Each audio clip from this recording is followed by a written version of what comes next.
Ce soir, nous avons la chance d'avoir Adi Bari pour ce 11e feuilletage qui vient nous parler de I Am Not Your Mother, un ouvrage qui est sorti fin 2024 et qui a reçu la mention spéciale du jury du prix du livre Aperture à Paris Photo et qui est épuisé, quasi épuisé aujourd'hui.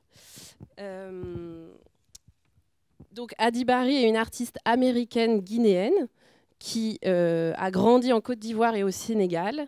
Elle vit aujourd'hui à Abidjan, en Côte d'Ivoire. Elle a fait ses études aux États-Unis. Elle est diplômée en économie à l'université de Berkeley. Elle commence sa pratique il y a quelques années, sa pratique artistique, notamment avec sa série En attendant qu'Emmet, dans laquelle elle interroge son désir de maternité. Et c'est en travaillant autour de cette série que va commencer à apparaître le projet I Am Not Your Mother, qui retrace en fait son histoire avec sa propre mère. Le livre qu'Adi Bari nous présente ce soir a été réalisé lors d'une résidence à la Penumbra Foundation à New York, une résidence d'impression risographique durant laquelle elle a elle-même fait ses 100 exemplaires de cette édition limitée à la main qu'elle a conçue elle-même et qu'elle nous présente donc ce soir. À la suite de son feuilletage, on aura un petit temps de questions-réponses si vous le souhaitez. Et ensuite, vous pourrez découvrir le livre, les toutes dernières copies, en même pas une dizaine que nous avons à la librairie. Et puis Adi pourra en faire une signature si vous le souhaitez. Voilà, merci à vous toutes et à vous tous. Et puis merci Adi, à toi. C'est vraiment un honneur d'être ici. Merci Clément également pour cette invitation. C'est vraiment par chance que je peux être là. Je suis juste de passage en rentrant à Abidjan. Ce sera un moment assez intime et je dirais, en anglais on dirait casual. Je vous raconterai un peu toute la genèse du livre. Et j'aimerais bien commencer un peu par les graines de ce qui est maintenant le livre que j'ai. Et donc en 2023, j'ai participé à un atelier au Japon de Yumi Goto pour faire un livre. Et l'intention, c'était vraiment de transformer mon premier projet en attendant qu'il mette en un livre. Et donc, je me retrouve à Tokyo à faire un livre, mais très vite, le livre que je veux faire n'est pas l'histoire que je raconte. Donc ça, c'est le tout premier mock-up où j'ai utilisé les images de ce projet. Et je me suis mise à raconter une histoire. Et l'histoire que je racontais, c'était l'histoire de ce qui m'est arrivé à ma famille lorsque j'avais 13 ans. En 2002, il y a eu la première guerre civile en Côte d'Ivoire. Donc on a quitté, on s'est retrouvés au Sénégal. Mon père, durant cette période, ne travaillait plus de manière permanente. Il travaillait pour les Nations Unies, mais en consultance. Donc c'était une situation qui avait complètement tout chamboulé dans notre vie. Et ma mère, elle était femme de foyer, elle s'est dit « Ok, j'ai ce visa pour les États-Unis. Je pense que le futur, c'est les États-Unis, donc je vais aller aux États-Unis et je vais faire venir mes enfants. » Donc à 13 ans, ma mère quitte. Et pendant 3 ans, presque, on ne la verra pas. Mais surtout, c'était un moment assez confus. On ne savait pas si elle reviendrait, si elle ne reviendrait pas. J'ai une jeune sœur et 2 jeunes frères. Et donc, à cet âge, je me trouve un peu responsable d'eux. Parce que mon père, lorsqu'il travaille, il voyage beaucoup. Il voyage dans la sous-région. Et donc, il me laisse avec un peu d'argent. Il part 1 mois. Des fois, ça devient 2 mois. Et donc, je me retrouve à 13 ans à essayer de gérer un foyer, je n'y connais rien, à essayer de prendre soin de mes frères et sœurs, je n'y connais rien non plus. Et donc c'est cette histoire que je me suis mise à écrire avec ces images d'un autre projet. Et ça n'allait pas. Et donc ça, ce sont vraiment les graines. Vers la fin, j'ai quand même fait un prototype, j'ai appris à relier les livres à la main, c'était une très belle expérience. Mais je me suis rendu compte que le livre que je voulais faire n'avait rien à voir avec le livre qui voulait naître. Et j'ai dû vraiment l'accepter. Et donc ça, c'était en 2022. Et durant cette même période, ce qui est arrivé, c'est qu'il y a eu certaines dynamiques avec mes parents qui ont fait que la moitié de l'année de 2022, j'ai complètement arrêté de parler à mes parents. Depuis mon âge de mes 13 ans, j'ai été parentifiée, si on peut le dire en français. Et avec ça, est venu aussi un enmêchement financier avec mes parents qui a juste grandi en profondeur avec les années. Et en 2022, fin 2021-2022, est arrivé des choses qui qui m'ont fait poser des questions si mes parents étaient des bonnes personnes. Et c'était vraiment un chamboulement pour moi. Et donc, j'ai complètement arrêté de leur parler. Et après 6 mois, j'ai eu la réalisation que je veux avoir une relation avec mes parents, mais elle ne peut pas être celle qu'elle avait été jusqu'à présent. Donc, on est allé en thérapie de famille. Ils étaient ouverts à ça. On a fait quelques mois de thérapie de famille, ce qui est assez rare pour des parents de ma culture d'être ouverts à ça. Et donc, je leur suis vraiment reconnaissant.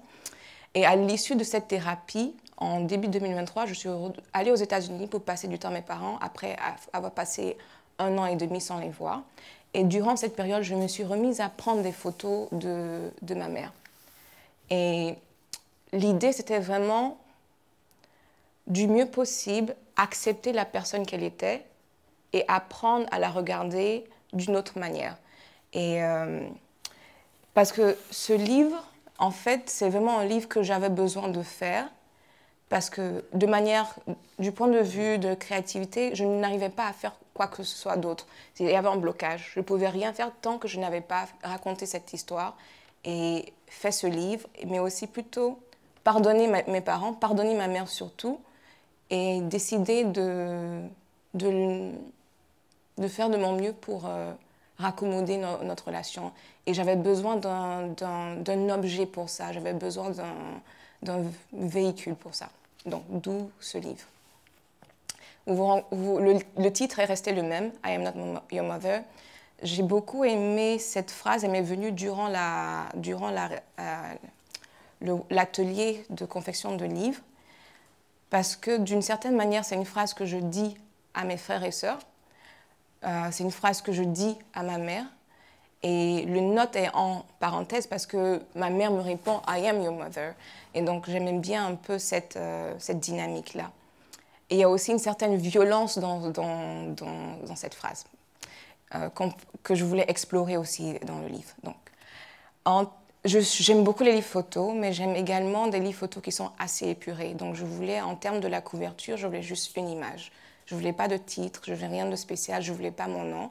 Je voulais vraiment le visage de ma mère que j'ai appris à apprivoiser ces dernières années. Et cette photo, je me suis rendu compte très récemment, mon père regardait le livre et me disait « Ah, ça c'est une photo que j'ai prise d'une photo ». Et en fait, c'était une photo de groupe où il y avait ma mère et mon père a pris une photo d'elle en rapprochant l'objectif. Et donc, c'est une photo très imparfaite qui se prêtait très bien au projet de la risographie. Et c'est une photo que je ne connaissais pas. C'est ma mère très jeune, bien avant qu'elle marie mon père, et que j'ai découvert l'année dernière durant le processus de confection du livre. Et au dos du livre, c'est une photo de ma mère plus récemment, qui a été prise, elle, en 2022. Et j'aimais bien l'idée de cet effet de miroir entre la jeune femme qu'elle est toujours, d'une certaine manière, et la personne que moi, je vois la plupart du temps. Et il y avait une très belle symétrie entre ces deux photos, avec la boucle d'oreille également. Et donc, c'est vraiment la couverture que je voulais. Et lorsqu'on l'ouvre, je voulais moi dans le revers. Donc ça, c'est moi à l'âge de 2 ans. C'est une photo que j'aime beaucoup. J'ai le regard assez terne et assez vif. Et là, vous voyez le titre. Et même dans la manière dont le titre a été écrit, ça joue un peu sur la forme parce que je veux qu'il soit lu de différentes manières. Donc, le livre a été élaboré durant la résidence à la Fondation Penumbra, qui vraiment, la publication est dédiée à la publication de livres de risographie. Donc, la risographie, ou le risographe, pour ceux qui ne connaissent pas, c'est une machine à copier qui a été inventée au Japon, très similaire au Xerox, mais qui a été un peu adoptée par des mouvements d'artistes ou d'activistes, parce qu'elle permet de reproduire des images assez rapidement. Et c'est un processus qui est très similaire au processus de screen printing. En fait, c'est des couches de différentes couleurs qui sont superimposées. Et donc, je ne connaissais rien à la risographie. Je m'étais donné comme objectif l'année dernière, en 2024, de faire ce livre et de le publier, de trouver un moyen de le faire, même si je devais le publier moi-même. Et c'était vraiment une belle opportunité d'être admise dans ce programme, parce que je m'étais dit à prime abord que peut-être que la risographie n'était pas la meilleure manière d'exprimer ce projet, mais la vérité, c'est que j'aurais pas pu mieux choisir. Parce que on le verra un peu plus tard, mes photos ont une tendance à être très nettes, très clean, très sharp. Et cette histoire, c'est pas une histoire qui est très belle, c'est pas une histoire qui est très codifiée, c'est une histoire qui a un peu de difficulté. Et la texture que la risographie apporte a permis d'ajouter un peu de laideur à mes images qui n'auraient pas existé autrement. Et en ce qui concerne également la sélection des images, dans une première version de ce projet, je n'avais seulement que principalement des images de nature de mon quartier d'enfance à Abidjan, les Elias. Et très vite, je me suis rendu compte que ce serait impossible de les garder parce qu'il n'y avait pas d'encre bleue. Et donc, pour faire du vert, il faut du bleu et du jaune. Et il n'y avait que du jaune, du rouge, du noir, du violet. Et donc, j'ai dû complètement repenser le projet et j'ai dû repenser la séquence que j'avais en tête. Et j'ai décidé d'éditer la séquence, pas de manière chronologique, mais plutôt en mettant en avant les émotions, le ressenti. Et donc, le livre ouvre un peu avec du flou. C'est une image d'une fleur qui a été prise à Dakar, très récemment, pas durant la période où j'étais. Et ensuite, il y a un portrait, qui est un portrait de moi. Et c'est la seule image de mon premier projet En attendant qu'Emmet qui s'est retrouvée dans ce livre. Aucune autre image ne s'est retrouvée dans ce livre. Et j'avais beaucoup aimé l'idée de ne pas montrer de visage de face très vite, très tôt, parce que j'aime bien jouer avec l'idée d'introduire la confusion, qu'on ne sache pas c'est quand, quelle est la période, si c'est moi, si c'est ma mère. C'est un peu ce que je voulais tester avec l'idée de cacher les visages ou de les montrer partiellement. C'est une histoire aussi où je pense beaucoup au temps, à l'avant, à l'après, l'ici et là. Et donc jouer un peu avec cette image qui est un arbre que j'ai pris dans mon quartier d'enfance, l'Elias, et qui est resplendissant et qui est vraiment pour moi qui représente l'Éden, l'abondance de mon enfance que je trouvais très idyllique et qui contraste avec cette photo que j'ai prise en Virginie où mes parents habitent en début d'année dernière quand je suis revenue voir mes parents après tout ce qu'il y a eu comme thérapie que je trouve très austère et qui représente pour moi beaucoup notre immigration aux États-Unis. Donc c'est ce contraste que je voulais établir dès le début visuellement. Et là, c'est une photo de ma mère, de loin, et moi, ici un collage. Et j'avais beaucoup aimé cette juxtaposition parce que durant cette période, pendant longtemps, j'essayais de comprendre cette personne et ces décisions qu'elle avait prises, qui m'avaient beaucoup blessée et qui continuaient de me blesser. Et d'une certaine manière, ma mère pensait que c'était les seules décisions qu'elle pouvait prendre. Et donc, l'observer de loin, essayer de comprendre, essayer de me rapprocher d'elle, c'est un peu l'objectif de ce livre. Je pensais que cette image était le meilleur moyen de le faire. Et ça, c'est un portrait où je porte une robe que ma mère portait durant mon enfance. Et vous verrez plus tard des images. Il y a un exercice aussi d'essayer de me mettre dans sa peau d'une certaine manière à travers les portraits, les autoportraits qui sont inclus. Ma mère. Ah, je m'excuse. Il y a 2 images de mon ancien projet qui sont trouvées ici. Cette image, je l'avais prise dans la cour de la maison que je partageais avec mon ami. Et durant cette période, je me posais beaucoup de questions si je voulais avoir des enfants, pourquoi je n'y avais pas pensé avant. Et je me sentais vraiment entre le deux, vouloir garder une certaine indépendance, mais aussi me demandant si je ne ratais pas quelque chose. Et c'était vraiment cette question principale-là qui a été à la jeunesse de tout le travail que je fais jusqu'à présent. Donc c'était assez important de l'inclure. Une chaise qui écho une autre chaise qui viendra plus tard. Et dans ma pratique, surtout dans ma pratique liée au livre, je me suis rendu compte que c'était assez important pour moi d'introduire du texte, que ça soit du texte qui vient de moi ou d'autres personnes. J'ai trouvé que ça ajoutait une autre dimension à mon travail. Et là, c'est un screenshot, une capture d'écran d'un message que ma mère m'a envoyé en début d'année dernière. J'avais écrit une pièce de fiction qui avait un peu surréaliste d'un événement qui s'était passé. Quand on était à Dakar, on avait reçu une boîte des États-Unis de notre mère, une très grande boîte avec plein de snacks américains, des Mars, des candy, et c'était peut-être 2 ans après qu'elle soit partie. Elle ne pouvait pas rentrer, mais elle nous avait envoyé ce cadeau-là. Et c'était comme sa présence. Et j'avais fait écrit une histoire autour de ça. Et ma mère avait tenu à la lire, je lui avais donné, et elle m'avait répondu ceci. Avec quel courage tu as pu écrire tout ça en revivant ces moments si difficiles que tu as traversés avec tes petits frères et sœurs. Tu étais si jeune. J'ai eu le cœur serré du début à la fin de la lecture. Je te demande pardon de t'avoir volé ton adolescence. Je suis vraiment désolée de n'avoir pas été là. Laisse-moi te féliciter pour ton talent d'écrivain. C'est très bien écrit. Bravo. Tu vas publier, n'est-ce pas?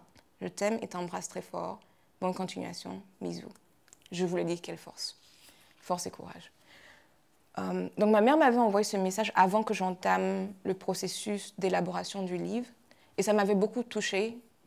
Qu'elle tienne à s'excuser. Je pensais que ce n'était pas nécessaire, mais ça m'avait touchée et ça m'avait beaucoup libérée.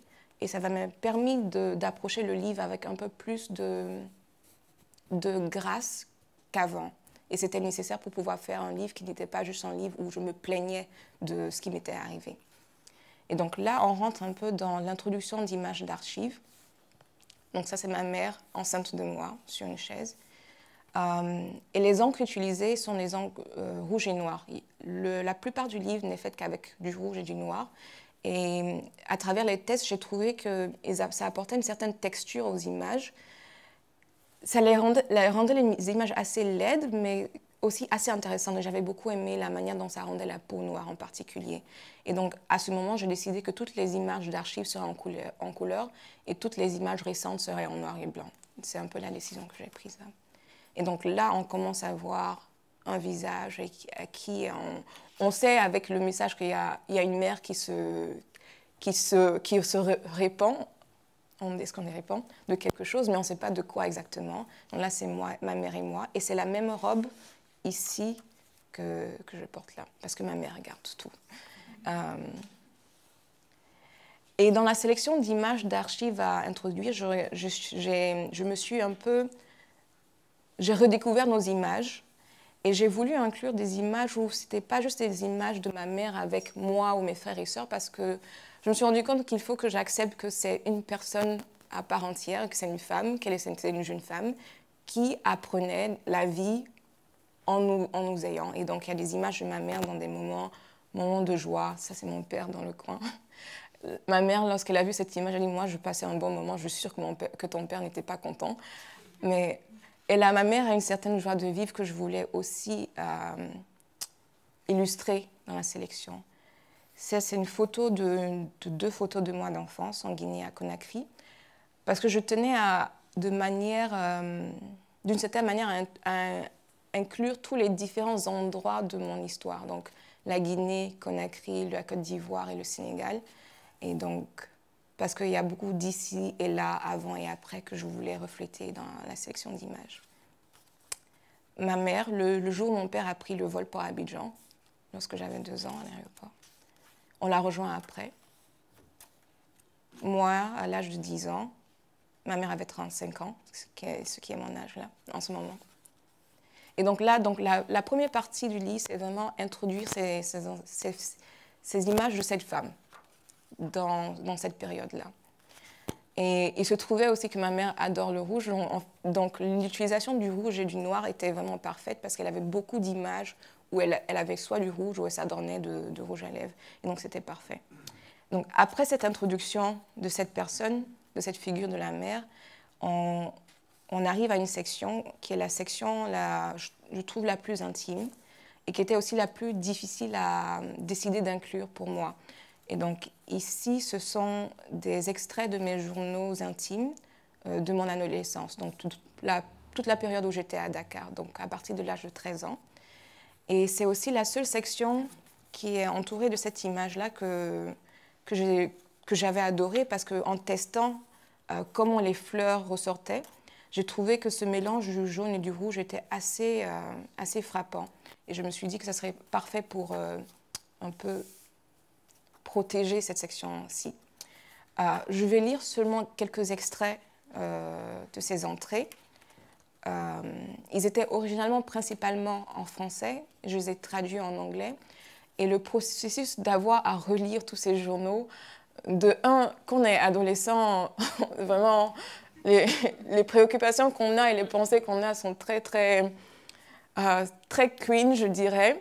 Donc d'avoir à relire ça, c'était assez difficile, ensuite d'avoir le traduire.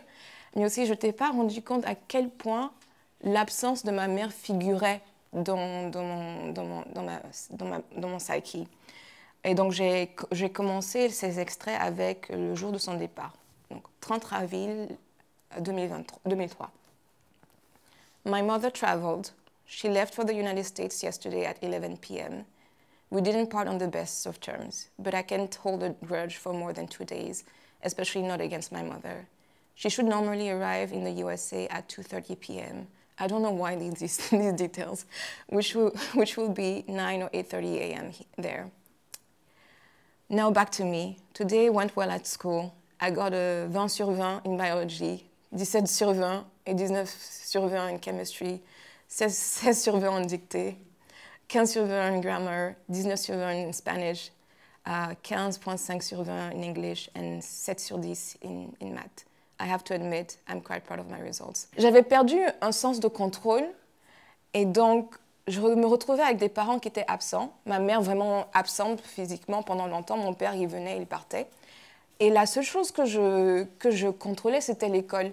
Et donc, dans mes entrées, je parlais beaucoup de l'école, de mes notes. Et je m'accrochais à ça comme une bouée de sauvetage. Et c'était vraiment une obsession, vraiment être la meilleure en classe. Et je n'avais pas de vie sociale. Une adolescente sans vie sociale qui n'allait qu'à l'école et qui ensuite essayait de gérer l'argent en s'assurant qu'il y avait assez d'argent qui restait avant que son père ne rentre. On ne sait jamais quand. Donc ça, c'est la première entrée. Et ensuite, je vais vous lire, je ne vais pas tout lire, sinon on sera là pendant longtemps. Et c'est aussi un peu difficile pour moi d'être là quand des personnes lisent ces entrées. Donc là, c'était 2003. Là, on arrive en 2005. 25 septembre 2005. I am disappointed. I am disappointed in everything, and especially in my parents. I was, 15? Unconsciously, I hold them responsible for everything that happens to us. I can't help but resent them with all my heart. I even come to disregard my own sorrows and disappointment. I fear with dread that the longer this continues, the more bitter I will become, and the more I will resent them, which is what ended up happening. C'est ce qui est arrivé, même si je ne me rendais pas compte vraiment. Et finalement, je vais m'arrêter, pas avec avec 2 entrées. Celle du 22 décembre 2005.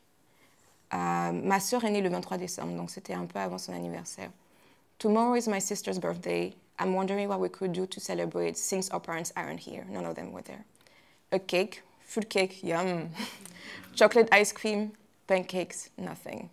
Because we didn't actually have money to do anything. Et éventuellement, ma mère nous rejoint en 2007. Je ne vais pas lire cette entrée. Je vais plutôt lire la dernière entrée qui est juste après qu'elle arrive, qui est le 2 février 2007. Et je dis « I'm happy ». Donc, elle était restée, mais brièvement. Après, elle est retournée. Et ça a pris 2 ans de plus pour qu'on obtienne le statut d'asile et qu'on puisse la rejoindre aux États-Unis. Donc, c'était un périple de 5 ans. Et donc là, après cette interlude, le livre reprend un peu les archives. Et je commence à introduire du texte. Mais du texte qui n'est pas du texte que j'ai écrit, soit du texte des observations que mon père a fait durant la séance de thérapie, celle-ci, Une fille forte, parce qu'il avait dit, en fait, nous, on ne pensait pas qu'il y avait un souci, on ne savait pas que ça t'avait autant marqué, parce que moi, je partais, je revenais, et tout était bien, il n'y avait aucun souci. Je me suis dit, Adi, c'est une fille forte.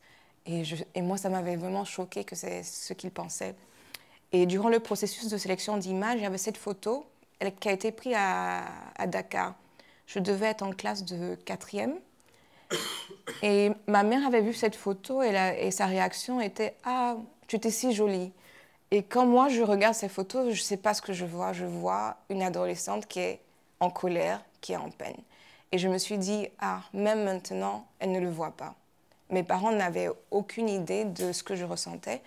Mais je crois que c'est aussi parce que je masquais beaucoup et parce que je voulais qu'ils pensent que je pouvais tout gérer. C'était un peu la dynamique qui avait lieu.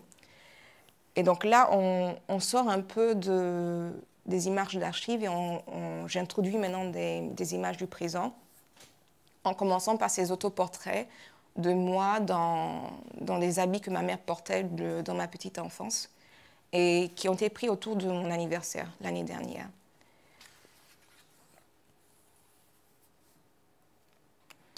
Et le texte qui va suivre, le texte qui est introduit, en fait, lors de l'élaboration du projet, j'avais voulu inclure un peu la voix de ma mère d'une certaine manière. La photo, c'est très subjectif. Et donc, je voulais un peu lui donner un peu plus de présence dans le livre qui allait au-delà de l'utilisation que je faisais de son image. Et donc, on avait eu une conversation que j'avais enregistrée, que j'avais réécoutée. Et lors de l'élaboration du livre, j'avais réintroduit les bribes de ces conversations, de ce qu'elle m'avait dit, mais de manière assez intuitive, ce qui m'était resté, et je l'écrivais en parcourant le livre en fonction de ce que je ressentais. Et là, elle avait dit, parce qu'en fait, ce qu'elle m'avait confié, c'est qu'elle aussi, elle avait été élevée par sa grande sœur, dont je porte le nom, et qui est décédée très jeune. Ma mère avait 17 ans. Elle avait une jeune sœur et un jeune cousin, dont elle est devenue responsable. Et donc, dans sa conception des choses, elle m'avait dit, pour elle, c'était normal, en fait, c'est ce qui se passe. Et donc, que je devienne responsable de mes frères et sœurs, c'était pas quelque chose d'anodin, c'était juste, voilà ce qui se passe dans nos familles. Et les filles, les premières filles, en général, ont ce genre de responsabilité.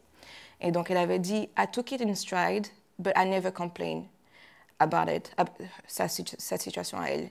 I did what I had to do. Donc, en fait, dans le reste du livre, tout ce qui est écrit en rouge, en fait, c'est des phrases que ma mère m'a dit, que j'ai inclus en fonction de ce que je ressentais en compilant le livre. Here it says, you were too young. Elle a finalement admis que oui, elle avait 17 ans, mais c'est vrai que 13 ans, c'est pas du tout pareil. On vient juste de sortir de l'enfance. J'aime en particulier cet autoportrait. Je porte une tenue de ma mère, mais qui ne me va pas du tout, dans laquelle je flotte. Mais en fait, pour moi, ça m'a fait réaliser à quel point on ne peut pas vraiment être dans la peau de quelqu'un d'autre. Il y a une limite. Je ne peux pas être dans la peau de ma mère, je ne peux pas vraiment la comprendre, je ne peux pas être complètement en accord avec toutes les décisions qu'elle a prises. Mais it's okay. Mes parents. Et donc, dans cette section, en fait, je fais un peu du va-et-vient dans l'avant et l'après. Je ne sais pas, ça me faisait plaisir en fait d'avoir mon image qui suit un peu l'image de ma mère, parce qu'on se ressemble assez, et quelqu'un qui ne prêterait pas trop attention se poserait des questions, est-ce que c'est la mère ici ou c'est la fille ici? Et j'aimais bien cette confusion-là. Ma mère n'aime pas cette photo, elle trouve que la coiffure n'était pas l'une de ses meilleures coiffures. Et ces photos, ensuite, sont les photos que j'ai prises dans notre maison à Liseberg, qui échoent un peu mon premier projet en attendant qu'émette, où les images étaient prises entièrement dans l'espace familial, dans la maison. J'ai un peu repris ce processus-là, où pendant un mois où j'étais avec mes parents, je prenais juste des photos ici et là de ma mère, de notre maison. Et je suis revenue avec ces écrits-là, mais de manière très intuitive. J'avais essayé au début d'inclure du texte écrit avec une police sur l'ordinateur, mais c'était froid, c'était trop froid, et je ne trouvais pas une police qui me faisait plaisir. Et donc finalement, je me dis, ok, aucun souci, je vais tout écrire à la main. Et en fait, c'est parfait pour le riso, parce que tout ce qui est écrit en rouge, ça permet de superposer facilement le rouge au noir. Parce qu'un peu sur le processus d'impression, j'ai eu de la chance en fait que la machine, le risographe qu'ils avaient, avait deux... comment on dit, deux encrins pour l'encre. Et donc, ça me permettait d'imprimer assez facilement 2 couleurs. Et donc, si ça n'avait pas été le cas, j'aurais peut-être pris d'autres décisions pour ne pas prolonger le processus d'impression. Donc, 2 couleurs, c'est parfait. Je peux me limiter à 2 couleurs et je peux imprimer, je peux enregistrer l'image en noir et blanc. Ensuite, j'enregistre l'image en rouge et ensuite, j'imprime. Si ça me plaît, je passe à toutes les copies. C'est un peu ça le processus. L'impression m'a pris à peu près 2 semaines, juste imprimer. Le design, la séquence m'ont pris également 2 semaines. Et j'ai dû m'arrêter à un certain moment parce qu'une séquence, on peut travailler dessus pendant très très longtemps. Et je travaillais dessus toute seule, ce qui n'est pas facile de regarder son propre travail. Et donc finalement, après 2 semaines, je dis, OK, voici la séquence que j'ai, on va avec, il faut qu'on imprime. Et donc, 2 semaines de conception, 2 semaines d'impression. Et ensuite, ça m'a pris 1 semaine rien que pour plier les pages. J'aurais jamais cru que ça prendrait autant de temps de plier des pages. Et en fait, ce livre, c'est vraiment du travail, un travail émotionnel, un travail physique aussi, auquel je ne m'attendais pas. C'est ma première fois de faire un livre et j'aurais jamais cru qu'on pourrait être debout sur ses pieds pendant si longtemps, au point d'avoir tellement mal que quand je rentrais, il fallait que je m'allonge et que j'ai les pieds au mieux pour pouvoir continuer.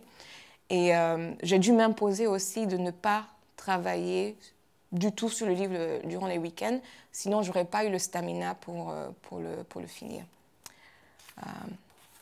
Donc là, c'est les images de l'espace familial qu'on a.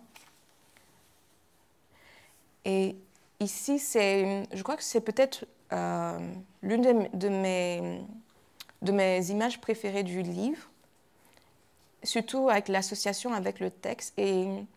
Et c'est quelque chose que ma mère m'a dit qui, en fait, m'a beaucoup libérée. Ça m'a permis de vraiment la comprendre un peu mieux. Essentiellement, elle m'a dit « I don't know why, I've always thought that you would save me. If something happens, you would save me. It's you who is there for me to save me.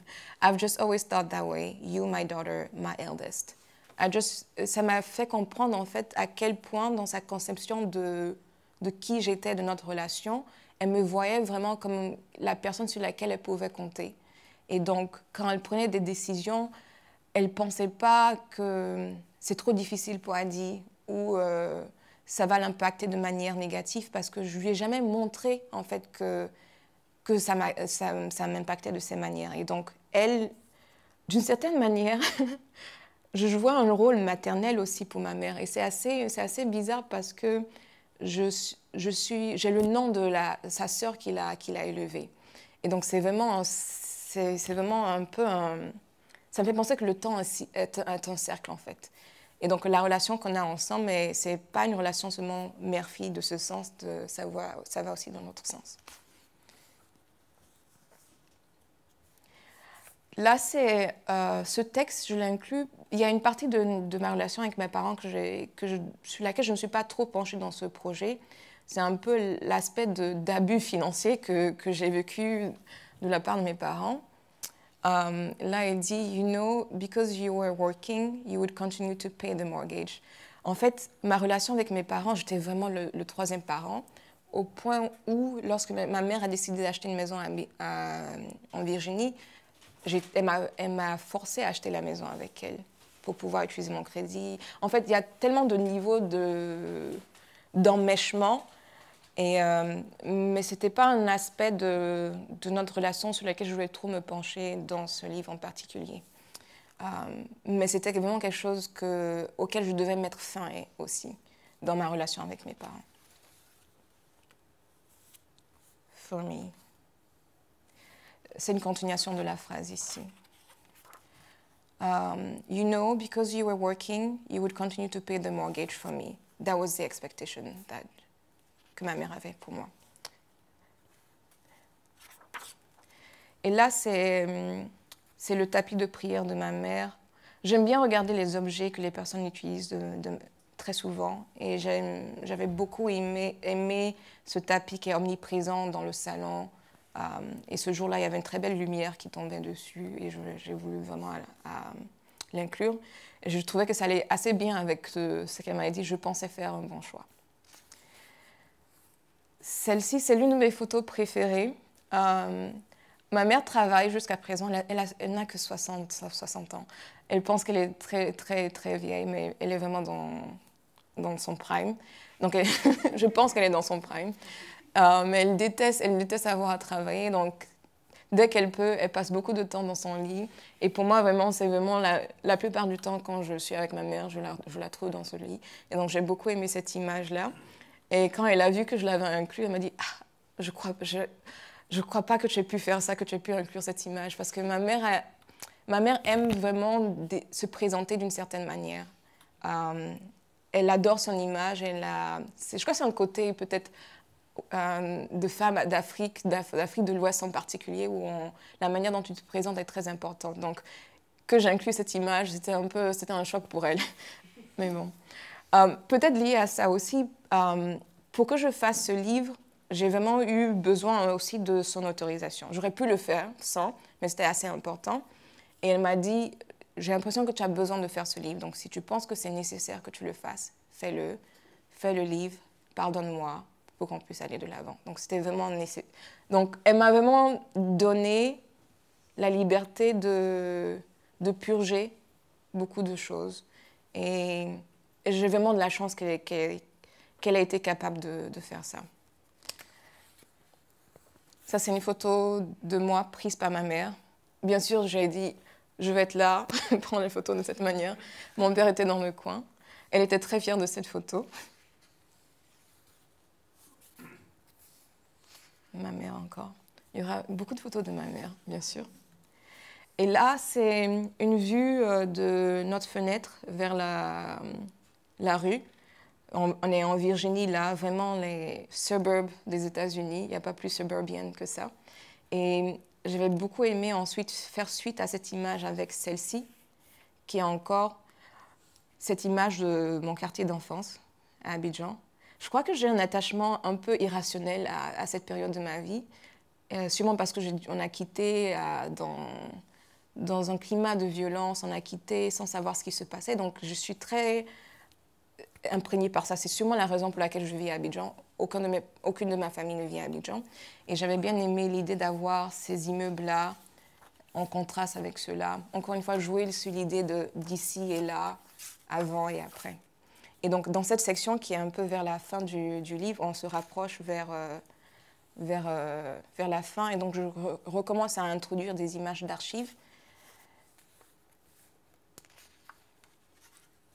Mais pas de manière dogmatique. Je reviens. Je vais lire aussi ce texte-là parce que la relation que j'ai avec ma mère en ce moment n'est pas parfaite. En fait, je me suis rendu compte que j'avais très peu de patience pour ma mère en particulier. Et je me suis rendu compte que j'attends plus d'elle que j'attendais de mon père. Je crois qu'en général, en société, on attend tellement plus des mères. Parce que ce sentiment d'abandonnement que je ressens envers ma mère, je ne l'ai pas avec la même intensité envers mon père. Ce qui n'est pas très logique parce qu'il est très, très absent aussi. Mais je crois que ça illumine à quel point on demande tellement plus aux femmes et aux mères. Et ça créait un manque de patience dans mon rapport avec ma mère. Et donc, des fois, je me rends compte que ma mère, elle tiptoe un peu autour de moi. Elle me l'a dit directement. Elle m'a dit « I'm worried about frustrating you or hurting you ». C'est vraiment un peu... On est dans la phase où on essaie d'aller au-delà de ça. J'essaie d'avoir plus de patience, plus de grâce, et j'essaie de ne pas réagir en étant dans le corps de cet enfant de 13 ans, et plutôt de réagir à partir de maintenant. Ce qui n'est pas toujours facile, parce qu'on régresse assez facilement sans s'en rendre compte, surtout dans nos relations avec nos parents. Et cette image derrière, également, c'est l'une des images du jardin de mon quartier d'enfance qui était vraiment vert, que je voulais introduire, mais finalement pas en couleur, en noir et blanc. Et je trouvais que ça allait assez bien aussi. Et j'adore cette photo. C'est l'une des dernières images que j'ai prises de ma mère en début d'année dernière. Oui, j'adore cette image, j'adore son sourire et sa joie de vivre, malgré tout, malgré les conversations très difficiles qu'on a eues. oui.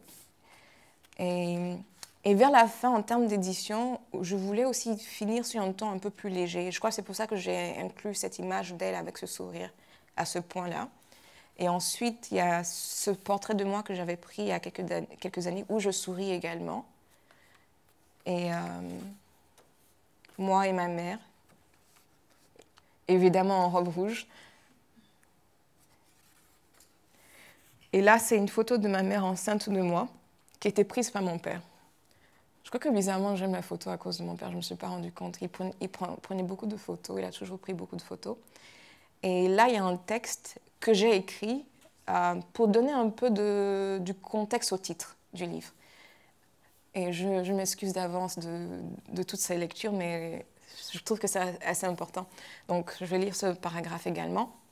I remember the day we dropped off my youngest brother, Abdoulaye, to college. After we have moved in his belongings to his room, he was asked to fill out an emergency contact form. Abdoulaye turned to me. Hadi, whose name should I write down? Our mother was present. She had driven us all the way from Leesburg down to Newport News. I remember telling him, you should put down your mother's name. I am not your mother. As I said it, I felt relief. Ça, c'était il y a quelques années. En fait, ça m'avait vraiment choqué qu'on se rende à l'université, ma mère a conduit et il doit mettre le nom des personnes à contacter en cas d'urgence. Et son réflexe naturel, c'était de se tourner vers moi pour me demander, je mets le nom de qui? Et en fait, ça démontrait à quel point cette dynamique avait été établie à mon adolescence, n'avait jamais quitté. Et jusqu'à présent, mon frère ne me voit pas vraiment comme juste sa grande sœur. Je suis une figure parentale. Au point où, ça c'est une anecdote sur Instagram, vous savez, vous pouvez avoir spécifié les amis. Je ne fais pas partie de ces amis parce qu'il me dit qu'il ne voulait pas que je le voie faire le voyou. Donc vraiment, c'était très ancré. Et dans ce moment-là, j'étais très frustrée parce que je me suis dit, je suis toujours dans ce rôle-là. Je ne veux pas être dans ce rôle. Je suis fatiguée d'être dans ce rôle. Et donc, je lui ai dit, I am not your mother. Et c'est un peu le titre. C'est le titre du livre. Oui, pas un peu, le titre du livre. Et on finit avec cette photo de moi, plus enjoyée. Parce que pendant longtemps, durant mon adolescence, en fait, je ne m'étais pas rendu compte, mais j'étais dépressive. J'étais dépressive durant mon adolescence.